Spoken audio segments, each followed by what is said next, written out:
90% of interviews occur like this. There's a recruiting screen. Whether internal or external, that recruiter is trying to look for knockout factors. Too expensive, wrong location, not the right qualifications. I feel like, particularly in today's market, the hiring managers especially are going more towards LinkedIn rather than resume. I love the idea of dropping the verbiage, and probably with ChatGPT now, you can figure out pretty quickly, like, tell me a couple keywords and terminologies that these bigger companies use. The hiring manager is looking for two things. They're looking for, do they like you? Can they get along with you? Because they're going to be like, they're going to work with you. And can you do the job?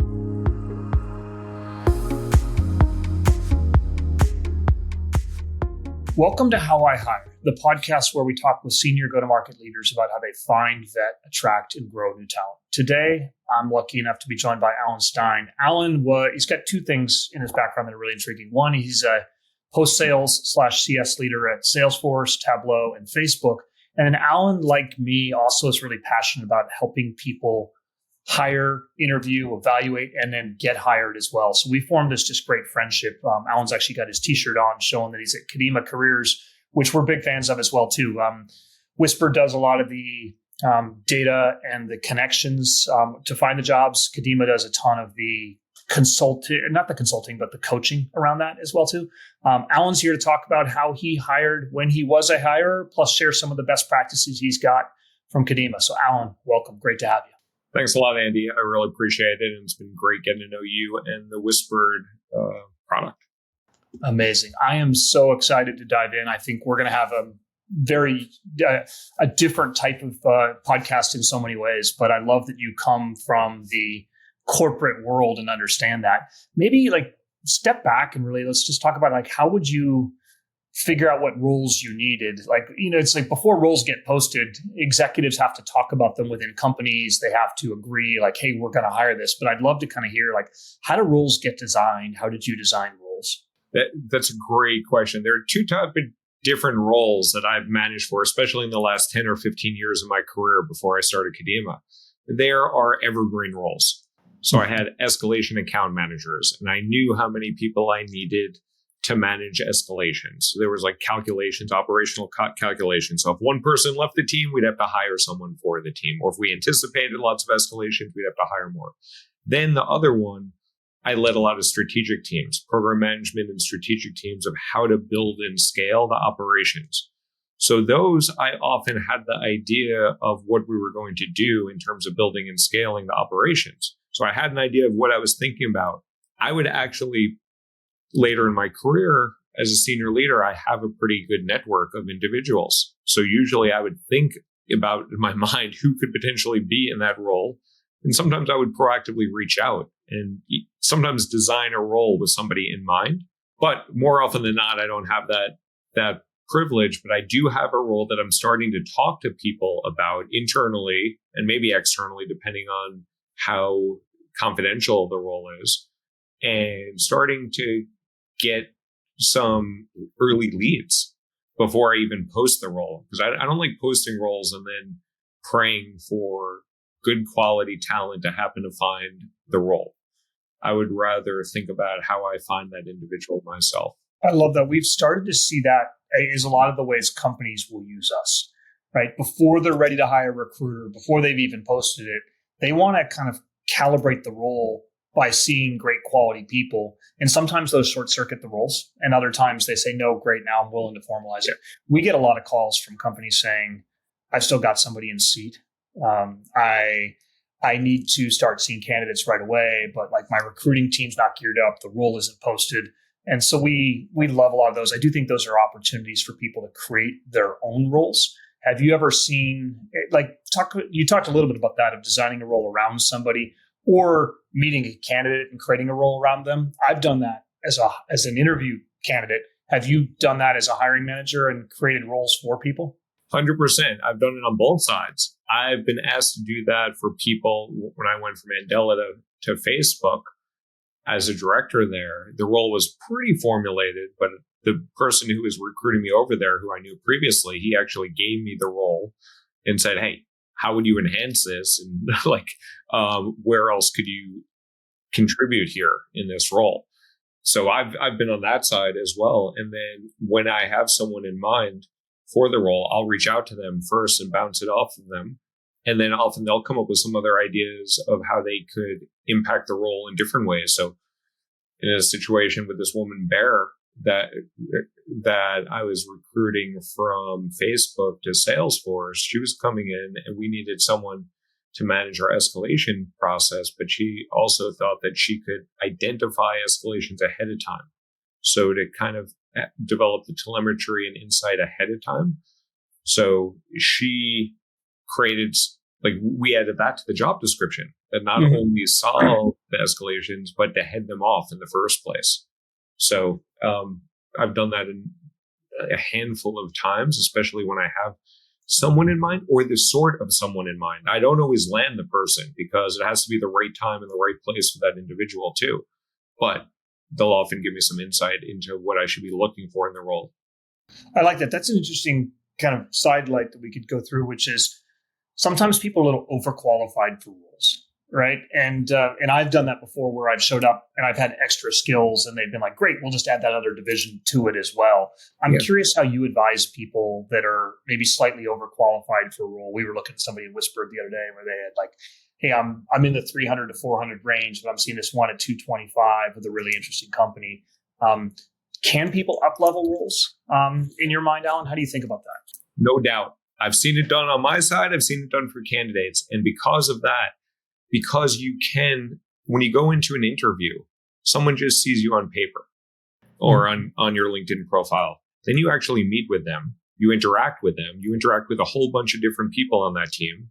You can influence their opinion of you in a positive or negative way. And in the positive way, I've seen it happen to me. I've seen it happen to other people where you can up-level somebody.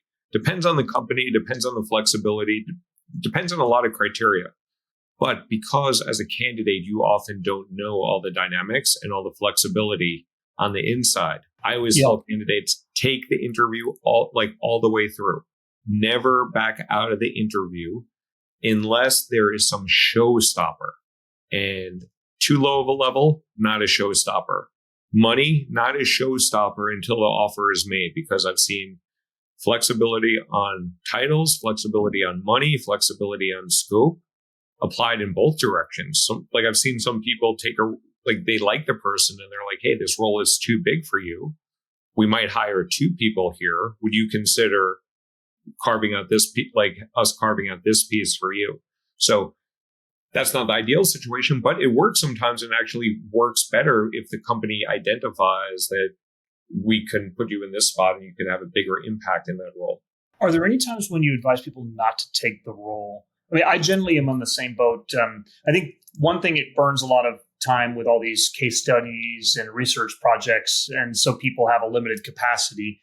The other, I guess the scenario where I've advised people not to go into the interviews is if it's like an IC type of role. I'm seeing a lot of people that are super prominent, but maybe at lesser named companies. And I saw some people go to like the top 5 AI names, and they'll go to IC roles. And those tend to be more run the business doer roles than leader roles. And I feel like in those scenarios, I've kind of been like, yeah, the comp's 70K below, and it's an IC role, you're probably just shipping emails or you're doing these things. And so those are the scenarios where I've advised people, like, don't go down those roads. But I'm curious for you, are there any reasons why you would say, hey, it's a little bit lower comp, but still don't waste your time on that one? Yeah. I generally tell people go all the way through to get the offer. Yes. And then at that point, then you have leverage. At that point, then you weigh that offer versus your BATNA, your best alternative to a negotiated agreement. I don't know if they taught you that at Stanford. We got that one early. Yes. Yeah, I took negotiations at Columbia. I didn't have to spend $138,000. I could have just read Getting to Yes and got it. But I remember taking that class and learning basic negotiation. It got a little more advanced also, negotiation strategy. But if you just think about what this opportunity is versus your plan B, sometimes people are unemployed. Sometimes people need to get insurance. Sometimes people, there's different things going on. So you need to compare it to what you currently have. And you also don't need to market yourself. If you were a director and you took a role as a manager at a lesser known company just because you had to get food on the table, You don't need to put that on your LinkedIn. You don't need to put that on your resume. You can't lie about what you did, but you can choose not to put on things that don't paint you in a positive light. I like that. But how about on the other side as a hiring manager, right? Like if you see, I'm trying to think how I would react to an overqualified candidate coming in. I had an offer rescinded because of that. So I was getting hired for, I forget what the company was called. They do AI research on medical studies. I forget the name right now. She retracted the offer essentially because I was coming from Google to that company, and I went out to the final round of interviews. It was the VP or the general manager of product. We went out for dinner for the last one to kind of seal the deal. And we talked about management style, and we talked about what sort of resources and capabilities I was used to at Google. And she was like, hey, you're not going to have those resources here at this company. You're going to be frustrated here at this company. She wasn't saying that I was overqualified for it, but my expectations were overqualified. She kind of said, you're going to have higher expectations here than that you can actually achieve. And they wound up retracting the offer because of that. And it was all for the best. I wound up going to Datadog after that to do a consulting gig and a go-to-market consulting gig with them. If you're overqualified, like if the company is clear that you're overqualified, you need to convince them why you're going there. And there are reasons, like I have been overqualified and the roles have not been rescinded. When I went from venture capital to work for the New Haven Ravens as a director of promotions, making $20,000 a year shooting t-shirts out into the crowd, I was overqualified for that role. But I demonstrated to them that I was passionate for transitioning into sports, and also they were kind of desperate. It was a lame duck team in their last season in New Haven. So they were having a hard time hiring for someone. They just needed someone there for a year. I love that. That's interesting. Yeah, I think you kind of touched on an interesting point, which is people that just show up and say, hey, I'm looking for any role and can't articulate why they're interested or passionate on the company, I think are really going to struggle. Oh, 100%. And yes, especially for when I was at Google and Facebook, we kind of expected that people wanted to work at those companies. So people didn't need to convince us that, ooh, I love Android, I love Google search. But when we were at American Express, you wanted to understand their passion for Amex caring for the customer, or our card products, or the luxury of the plastic. It didn't really do anything for me, but when I prepared for interviews for there, I was told, demonstrated passion for credit cards and American Express. It wasn't that hard for me because I did have positive stories to say, but Google didn't care. Amazon doesn't care. How do you coach an exec to demonstrate that passion, or how do you evaluate that passion if you're interviewing for it? You can tell how much someone researches. And usually, if you're going to be getting a role, a senior level role, often you're going to get referred in through an advocate. So hopefully when you're having those conversations to earn that referral in, you're listening, you're absorbing information about some of the challenges that they're having within the company, maybe some of the nomenclature that they bandy about. Like at Salesforce, they talk about V2 moms. At Google, they talk about OKRs. At Facebook, they talk about XFNs. So that's cross-functional network.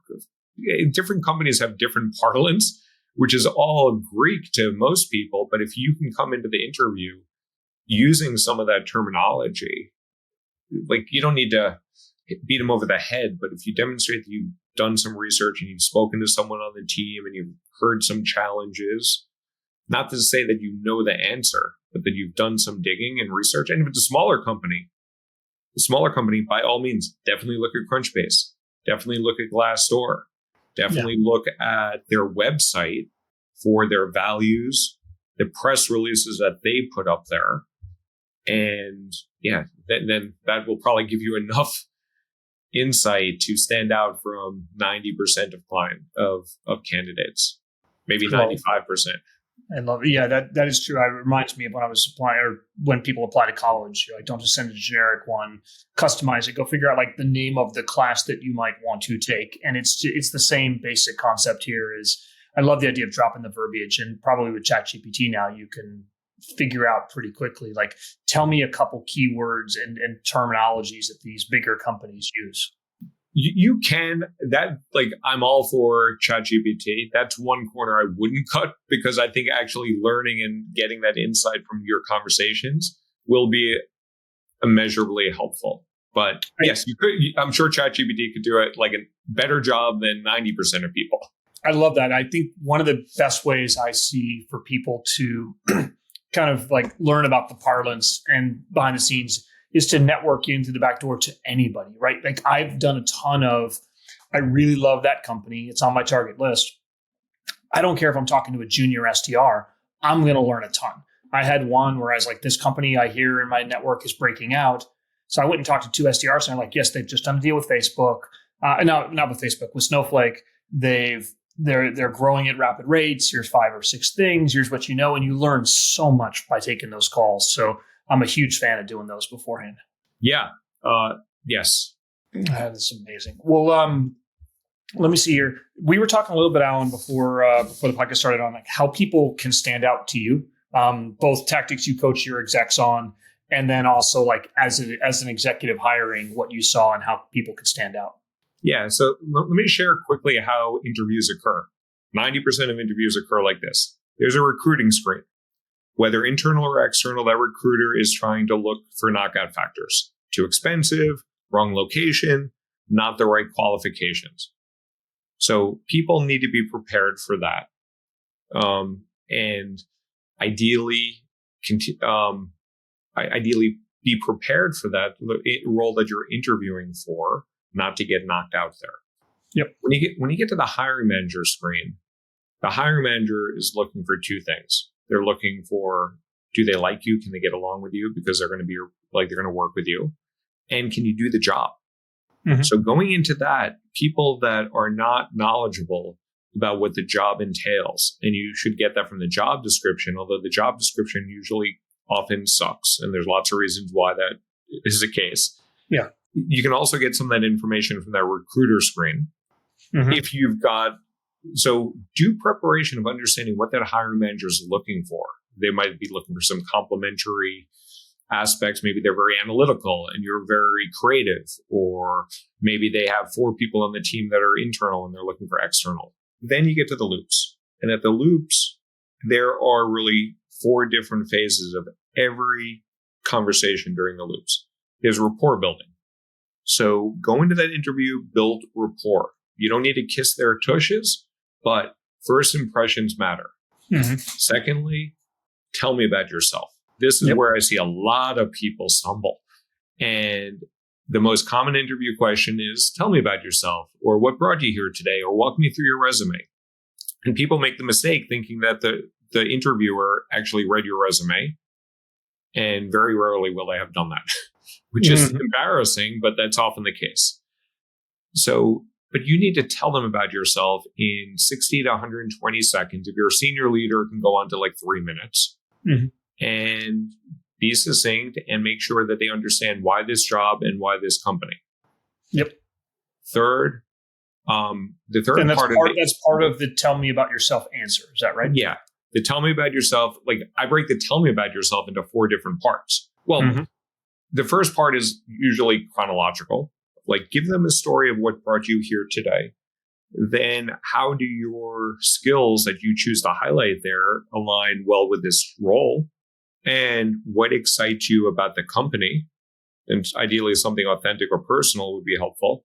And then finally, I like to end with something whimsical or something personal to get a smile out of somebody. So my ending always is, and on a personal note, I live in Brooklyn, New York with my 3 kids, 2 dogs, 2 birds, and 1 incredibly supportive wife. And I usually get, like, you just smile there. I usually get a smile there. And if someone has birds, we start talking about birds. If someone has dogs, they're like, what dog do you have? And some people laugh that, oh, good, you only have 1 wife. So that tell me about yourself as the second phase. And the third part, which throw a wrench into a lot of people, but is really preparable if you do a little background digging, is questions for you. And the questions for you are two sort of questions. They're subject matter expertise. So they could be like case-based, or how would you deal with this situation? And then there are behavioral-based questions. Tell me about a time when you had to deal with a poor performer on your team. Tell me about a time when you had to convince a senior leader to do something that they didn't want to do, or whatever it is. And there are specific ways to answer that. And then the fourth part of every interview, which people tend to fumble sometimes too, are questions from you. At the end of the interview, they're like, hey, Andy, that's all the questions I got for you. What do you have for me? And people blow that one every time. We've got a whole article on that one within Whispered of like how to do the research, how to come prepared, how to do all that. Yeah, there are plenty of decent questions which are fine. There are some really good questions which are great, and there's some really shitty questions which will totally sink your ship. So, like a one that will sink your ship is, can you tell me about the vacation schedule here? First off, like I've gotten that, even though it is a relevant question, it is publicly available on the website. Like this was at like Salesforce, and we list our holidays there. And secondly, like you have a few questions for me, and that's really what you want to know. And it's not like the person's going to be soft or anything or take their vacation. I think people should take their vacation, but that's your question for me. And also, it's not the right time in the process to ask that question, right? The right time in the process to ask that question is, to your point, you would always beat over the head that every time we talk, just get the offer first, right? Like that is a question that you can ask benefits, all of that stuff. I think you can also get into the nuances of how your boss is to work with after you have the offer versus before. Yeah. Yeah, the questions for you is where a lot of people take themselves out for me. The other one that you touched on was, one of my favorite interview questions is generally not if I'm the hiring manager, but if I'm the manager of the hiring manager. I always ask this, which is, in your own words, describe the role you're interviewing for. Because in theory, they've talked to 4 to 5 other people. They've had the chance to listen, and if they can't articulate the role, I would say 50 to 75% of people take themselves out on that question alone. And I'm like, no, you don't match what I need. And your perception of the role is, I had one guy, he's like, yeah, I'm kind of like a chief of staff on da-da-da-da-da. And I'm like, we're hiring a sales analytics guy. No, you are not the chief of staff of that business. You work for the person, you work for that person who is that. He's the CEO of the business, not you. And so it's like, in the end, my guy hired that person and he worked out okay. But it was like, but you start to get those signals where you're like, this person doesn't view the role in the way we need them to view the role. Yeah. That's a great question. And I know I have joined some companies and some roles where I didn't totally know what the role was. And it actually, sometimes it worked out fine. Sometimes it didn't, but it wouldn't have. I probably have not done as much due diligence on the exact role, because I always put more emphasis on the company and other opportunities, because the role I find to be more fungible, because I've done a lot of internal mobility, and I definitely recommend that for people, whether it's small company or large company. So I don't look at the role that I go into at an organization as my last role there. That is an interesting one. Okay, so we talked a lot about how you stand out in the interview process. How do you break, in today's world, so few roles are posted, the ones that are posted get thousands of applicants. How do people stand out at that earlier phase, Alan? Yep. Referrals, advocates. And there's lots of ways to get advocates. Some way could be nepotism. I got 2 out of my 31 jobs because of nepotism. That doesn't often work, and you only have so many dads and moms and uncles and aunts. The way you get noticed, though, is by someone that has some influence with the decision maker, and that decision maker is the hiring manager, not the recruiter. In most cases, if someone can get your profile in front of that hiring manager, for that hiring manager to at least take a look at your LinkedIn profile, Yep. And that's why it's so critical to optimize your LinkedIn profile so that when someone looks at your LinkedIn profile, they know what your strengths are and what you bring to the table. But all you want is someone to poke the hiring manager to motivate them to look at your LinkedIn profile. I'd love to go a little deeper on LinkedIn profile versus resume. I see probably 3,000 to 4,000 LinkedIn profiles, I and RAI, per month. I see 2 to 3 resumes. Personally, everyone says, hey, can you help us with your resume? And I'm like, why bother? Right? Like in the end, you can customize that resume a little bit, but I feel like particularly in today's market, the hiring managers especially are going more towards LinkedIn rather than resume. I'd love your take on that one. I like LinkedIn better. It's more structured. It's more calibrated.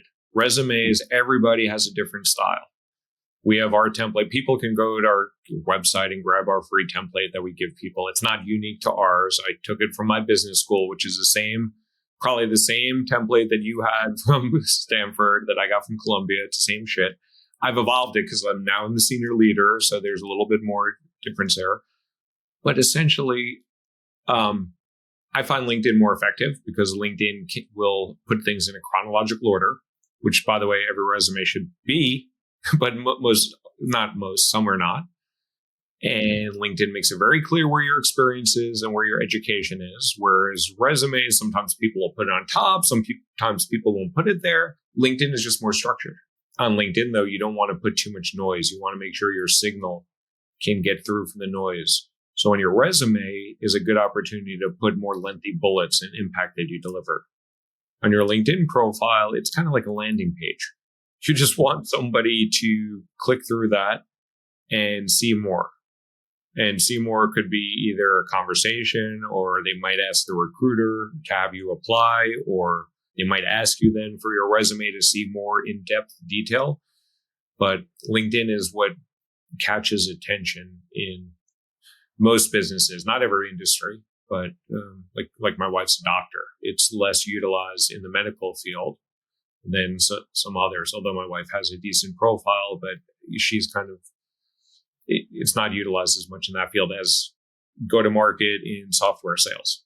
Yep, I agree. I mean, I honestly feel like in 2 out of my last 4 seen unicorn type job searches, I've never even had to provide a resume. Yeah. It was kind of like a checklist thing at the end of like, great, you're hired. Can you please submit this here for like legality's sake so we can check it? But other than that, I literally didn't even send one to Cardinal. Yeah, I think that happened to me once too. And I don't know if it was at Tableau or somewhere else. And they just said, hey, just download your PDF of your LinkedIn profile into a resume and submit that, and that'll be good enough. Because they just needed similar. I don't know if it was somewhere. They're like, yeah. But I always do have a resume up to date. And even now I do. Just, I'm not actively looking, but I've done it for workshops I've taught. And I tell people, always have an updated resume. Like, just put your last thing on there. I couldn't agree more. What is your favorite interview question, Alan, and what does it test? That's a good. So my favorite one was at Google. So I interviewed about 500 people during my time at Google. And I would focus specifically on general cognitive ability, GCA. So my favorite interview question there, and I don't ask this now because I'm not hiring for those sort of roles, but I ask people, say, this was when Larry Page was CEO, but say Sundar is thinking about charging $5 per month for Gmail. Not for the G Suite, the Google Suite one, but like the public one. What do you think of that idea? And first, I'd like to hear their thoughts on that. And then I would probe a little bit more. What are the pros and cons of doing that? Then I want to hear that. And then I would ask, how would you estimate the size of the market for that opportunity? Then I would listen to that. And some people would be that. I'm not looking for perfection there. I just really want to understand how people are estimating the size of that opportunity. And people are all over the place there. And then I also ask them, thinking about this and like thinking about the revenue opportunity, what would you recommend to Larry or Sundar? And I just want them to take a point of view, and to have an opinion. And there's no right answer. Like, I have my opinion. I think what they're doing now, having it free, makes sense. And they obviously do too, otherwise they would charge for it. But I just want to hear how people think. And I would ask that question of people all over the levels at Google. And I would ask a similar sort of question. I created a version for Facebook when I was there, when I was hiring people there. Just because I do care about how people think through problems. And no one got that question. Like, there's no right answer for that question. No one got that answer. No one responded to that answer the way that I would respond to it. Yep. And some people totally bombed it. And I still hired them because they came so well recommended from other data points. And they didn't totally bomb it. They just bombed 75% of it. I like that question because if I don't have other data points on people, that would be really helpful to think about how people analyze things. And Google cared about GCA. And when I have roles that really matter about the cognitive ability, I do questions like that. I like that. How about background references, right? Like, you've got a candidate. How do you think about those as a company? And then I'm sure you have tactics for executives to use on the references side too. Depends on the role. It depends on how important the role is. If I'm hiring someone as a contractor, I might not do a background check. I figure we'll look at like VP plus level type. Oh, yeah. For that, I would definitely do background checks, and never for who people give me. Like, I would always do background checks. A lot of people have some interesting tactics to do. I think the book Who, I think by G.H. Smart, I think has some ways to do it. I've heard some tactics that if you reach out to someone of like, hey, Bill, I'm interviewing Andy Mowat for this role. Only get back to me if he's an awesome candidate. Otherwise, no need to get back to me. Yeah. Or something like that. Like, someone had, so that it doesn't put someone in a bad position. There's lots of benefits of doing that. But I generally try to do back channels, and I'll look at who I know in common on LinkedIn and trying to think about who has a stronger relationship to me than to that individual. Yep. Because they'll tell me the truth. Or if I know that they worked at a company at a certain period of time, I might reach out to people that I know that worked at that company around that certain period of time.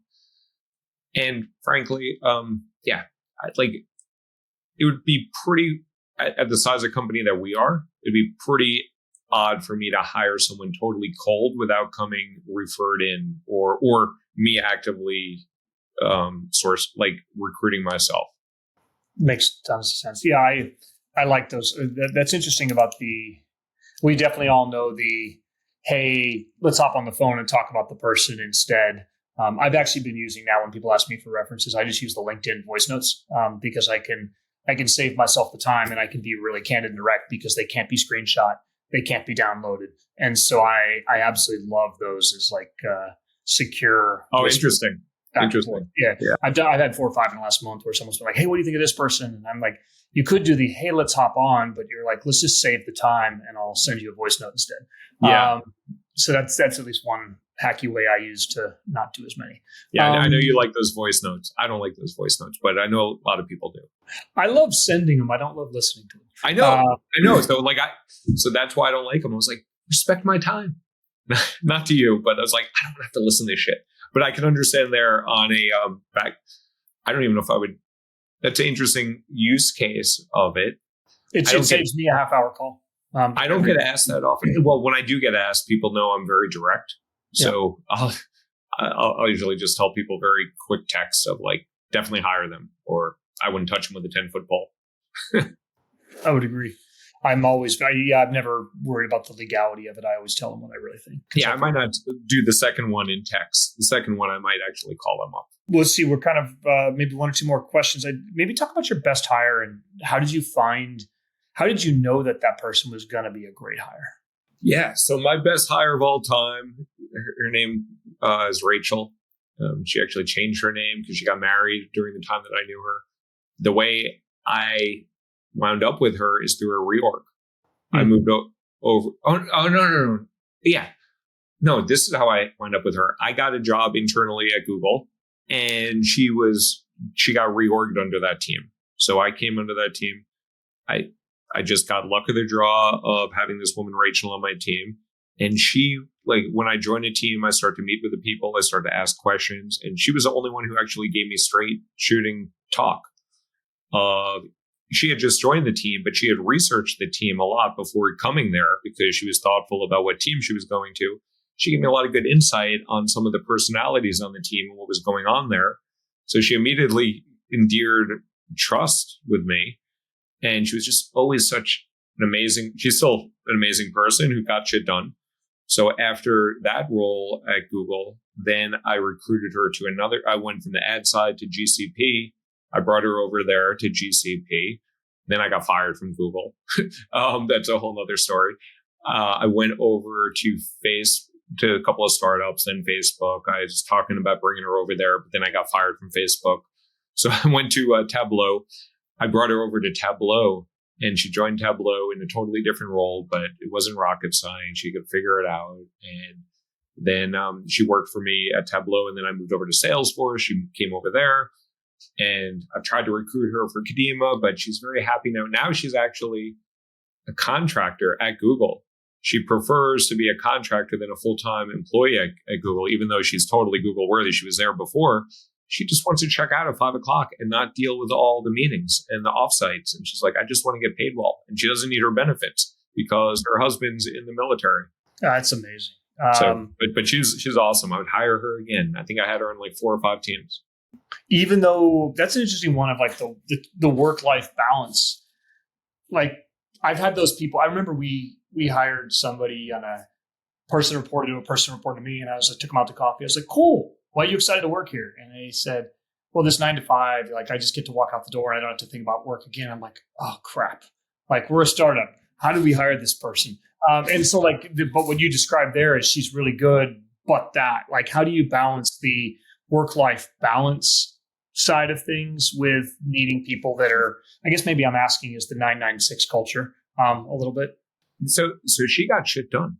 And she still gets shit done. And when I was at Google, they talked about this study of different work-life balance patterns where there are segmenters, people that like to segment their work and their life, like check out and be done. And then there's integrators, which I'm sure like it sounds like you are. I definitely am an integrator.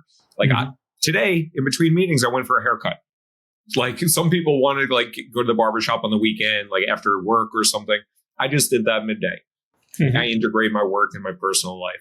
As long as she got the work done, I really don't care. And she was really effective at communicating things. So when she was off the grid, she would give me heads up that, hey, Alan, next couple of weeks, I'm going to wherever and I'm not going to be available, but I'm going to do X, Y, and Z before I leave. And I've set everything to be supported while I'm gone. And I was like, awesome. And she's like, if something's really, actually, she didn't like to be called for real urgent things, but she told me the escalation path of who to go to. So I respected her drawing her boundaries. She's not someone like she didn't want to. She actually managed people and she stepped back from that. She was a full-time employee and she stepped back from that. So I give her a lot of kudos for being thoughtful about her values and making the call that worked for her and her family. That makes a ton of sense. Yeah. Well, Alan, thank you so much for being on. If people haven't met Alan, follow him. He writes great stuff on careers. I love these people that have practiced what they've preached and then gone out and worked to help people on the career side. So it's really been fun building a relationship and a friendship with you, Alan. And thank you so much for the time today. Yeah, thanks, Andy. I really appreciate you. Anybody who needs help with their career, reach out to us at kadimacareers.com or online. You'll see me. Don't leave me a voice message, but you can DM me and I'll answer you. I love it. Have a great day. Thanks a lot, Andy.